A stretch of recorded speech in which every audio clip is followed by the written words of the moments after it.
Welcome to my channel. I'm Noman Malik and today's lecture is about Anglo-Saxon period. اور اگلے lectures میں ہم discuss کریں گے اینگلو سیکسن کے سوسائٹی پالیٹکس اور ان کے لٹریچر کو. تو دوستو آج کی اس lecture history of English literature میں ہم شروع کرتے ہیں اینگلو سیکسن کی پیریڈ کو. لیکن اچھی بات یہ ہے کہ اینگلو سیکسن کے بارے میں مزید جاننے سے پہلے ان کے پری ہسٹوریکل بیک گراؤنڈ کی طرف جاتے ہیں.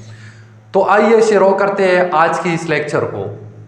دوستو جیسا کہ آپ جانتے ہیں کہ اینگلو سیکسن کے آمد سے پہلے برطانیہ میں کیلس آباد تھے اور بعد میں رومنز آئے تھے اور رومنز کے بعد اینگلو سیکسن آئے. تو سب سے پہلے اور اولین باشندے کیلس تھے بریٹن میں. بریٹن میں سب سے پہلے کیلس آباد تھے اور انہیں بریٹنز بھی کہا جاتا تھا، اس لیے اس جگہ کا نام بریٹن یعنی برطانیہ رکھا گیا. تو دوستو کیلس تقریباً 800 اور 600 BC کے درمیان میں ساؤترن یورپ سے برٹش آئسل میں آئے تھے. یہ کیلس دو گروپ تھے یعنی گیلز اور بریٹنز، اور ان کے مذہب کا نام اینیمزم تھا. اب دوستو رومنز کیسے آئے یہاں بریٹن کو؟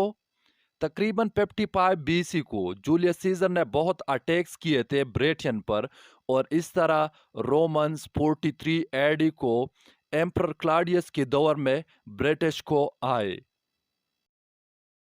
ان کا زبان لیٹن لینگویج تھی اور اس وقت کا لٹریچر بھی لیٹن لینگویج میں تھا. رومنز نے اپنا راج کیا اور ساتھ ہی کرسچینٹی لے کر آئے تھے. تو اب رومنز جو یہاں بریٹن میں موجود تھے، تو دوستو اب کیا ہوا؟ اس وقت ایک ٹرائب تھا جس کا نام پیکٹس تھا، اور اس ٹرائب کا تعلق نارتھرن اسکاٹ لینڈ سے تھا اور بریٹن پر اٹیکس کر رہے تھے. تو ان کے اٹیک سے بچنے کے لیے رومنز نے ایک دیوار بنائی جو ہیڈریان وال کہا جاتا ہے. مزید کیا ہوا دوستو اس وقت رومن کے آبائی علاقے روم پر اٹیکس ہو رہے تھے، اور اس وقت رومن کا کنگ آنریس نے کیلس کو بتایا کہ اب تم خود اپنا دفاع کرو، کیونکہ روم پر اٹیکس ہو رہے ہیں اور ہمیں بریٹن چھوڑ کر روم واپس جانا ہے. اس لیے انہوں نے 410 AD کو بریٹن چھوڑ کر واپس روم میں چلے گئی. اب جب رومنز چلے گئی یہاں سے بریٹن سے، تو اس وقت پیکٹس بھی بریٹن پر اٹیکس کر رہے تھے. ان کے اٹیکس بالکل جاری تھے، اور کیلس میں اتنی ہمت نہیں تھی کہ انہیں اپنا دفاع خود کرے. تو اس لیے انہوں نے 3 ٹرائبس کو بلایا جو اینگلو سیکسن اور جوٹ کہا جاتا ہے، اور اینگلو سیکسن کا تعلق نارتھرن جرمنی سے تھا، اور 450 AD کو بریٹن میں آئے. اور جب انہیں بریٹن پہنچ گئے تو انہوں نے کیلس کو بھی ایگزائل کیا جنہوں نے ان کو اپنے دفاع کے لیے بلائے تھے، اور کیلس آئرلینڈ، اسکاٹ لینڈ اور والز میں چلے گئے.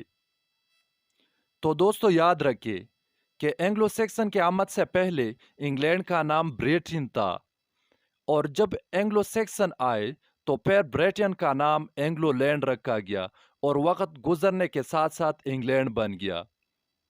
اور اینگلو لینڈ یا انگلینڈ، اینگلو جو ٹرائب کا نام تھا اس سے اخذ کیا گیا تھا. اب یہ لوگ لینگویج بولتے تھے اولڈ انگلش کو، جو جرمنی لینگویج سے ملتی جلتی تھی، اور اولڈ انگلش کو سمجھنا مشکل ہے.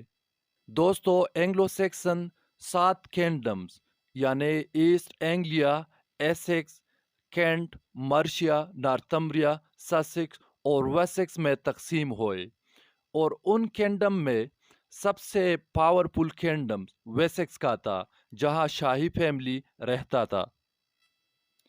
تو دوستو ان 3 ٹرائبز میں سے یعنی اینگلو سیکسن میں سے اینگلو اور سیکسن نیکسٹ 600 سال تک قابض رہے، اور جوٹس زیادہ لمبے وقت تک نہیں رہے. تو اب سوال یہ ہے کہ کس کو اس بات کی علم تھی کہ اینگلو سیکسن 3 ٹرائبز تھے جو جرمنی سے بریٹن میں آئے تھے.